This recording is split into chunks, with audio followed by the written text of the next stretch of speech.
Tonight on Crossfire, a devastating new report predicts out-of-control spending that could impact millions of workers, just as Senate Democrats and Republicans agree on more spending. How are we supposed to restore the American people's confidence with this monstrosity? What's wrong with Washington's priorities? On the left, Van Jones. On the right, S.E. Cupp. In the Crossfire, Senator Jon Tester, a Montana Democrat, and Senator Roger Wicker, a Mississippi Republican. Spending our way to disaster. Tonight on Crossfire.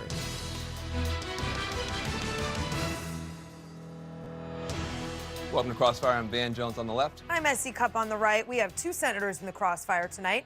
Democrats suffered a major blow to their 2014 prospects today when the single worst possible election year headline emerged from Capitol Hill.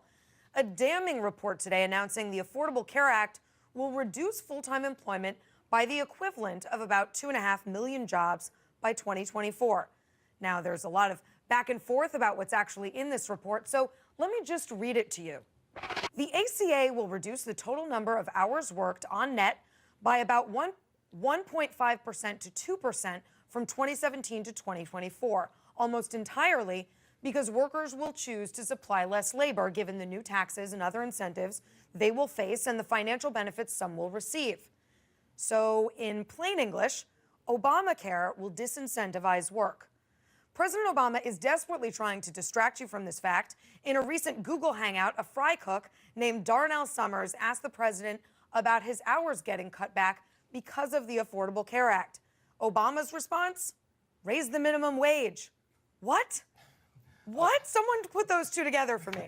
Well, first of all, that's obviously one way of looking at it. There's some other plain English I'd like to give you. What actually this means is that people who are stuck in horrible jobs and are only hanging on because they need the health care can make other choices. A mom can stay home with her kids. A 59-year-old guy with a bad back who's just hanging on the job, he can move to a different option. In this economy, they can afford to do that? People will have more choices. And guess what? When you get people health security, they have more freedom. And we're going to debate that because in the Crossfire tonight, we've got Democratic Senator Jon Tester of Montana and Republican Senator Roger Wicker of Mississippi. We want to get into this report, but I want to make sure there's some other stuff in this report that you may have overlooked that I think I want to get your response to. On page 107 of the report, it says, the insurance coverage provisions of the ACA will markedly increase the number of non-elderly people who have health insurance by about 13 million in 2014, 20 million in 2015,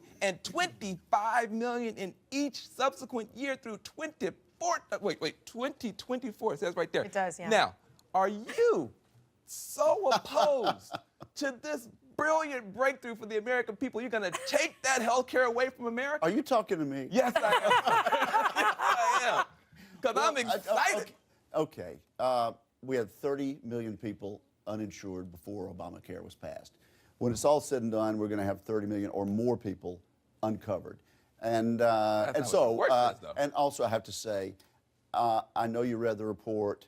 It just came out today. I only got to page 103, so I need to get to that part. Fair enough. But I do want to talk about the labor participation rate, which is as bad as it's been since Jimmy Carter was president. And what CBO says is that 2.2 million fewer Americans will choose to participate in the labor force because of that. And I think that's a bad statistic. Well, Van thinks that's good news. I really do because more freedom. Well, but listen, this is something I think we haven't gotten into well enough.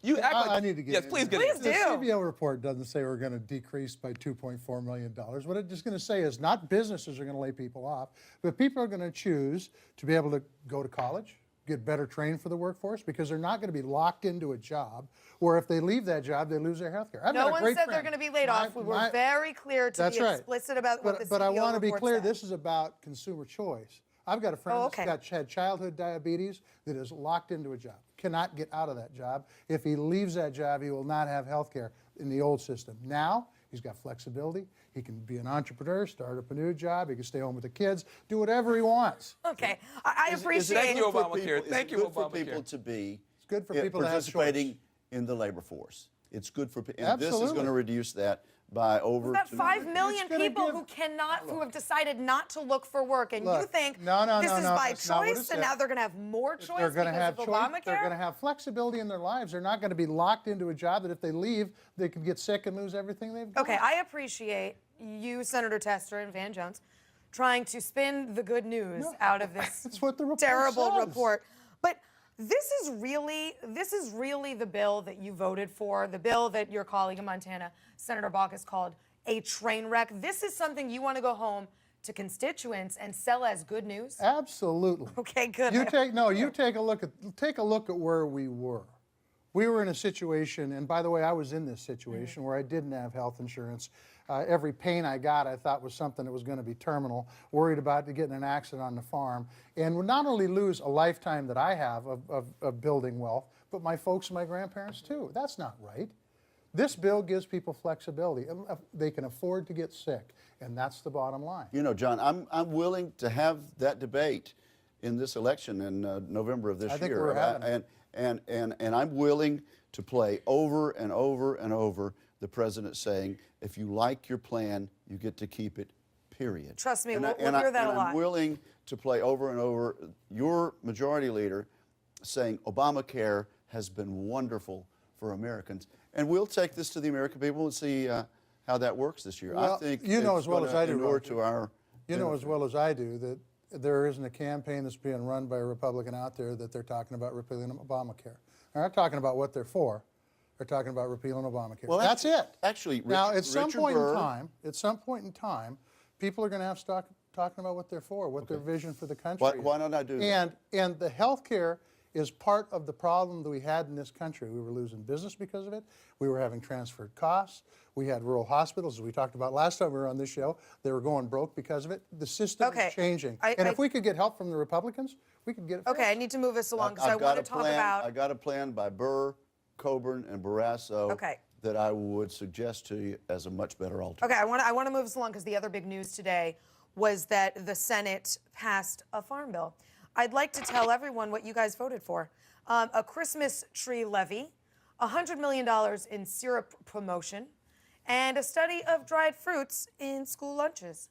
How in good conscience can you guys, and I'm looking at both of you because you both voted for it, how can you support this crap? And it's crap. And what happened to a ban on earmarks? We still have a ban on earmarks. And so what's all this stuff larded into this bill? Well, as with anything, no bill is perfect, number one. Number two, there may be some benefits to study fruits in school lunches, quite frankly. And I'm a grain farmer, okay? There may be some benefits to part of what you talked about. $100 million to promote maple syrup? Well, I don't know. You know, I mean, I would have rather had it promote beef, but it isn't. Okay, but let's look what's in it. There's a safety net for people in production ag. There is food and nutrition assistance, which some people didn't like and voted against it, but I think it's a pretty darn good deal. It's got dollars in it for conservation. I mean, it's a good overall bill. Is any bill we pass perfect? No, but Senator this is pretty Wicker, darn good. How'd you vote for this? I voted for it, as you know. Yeah, how?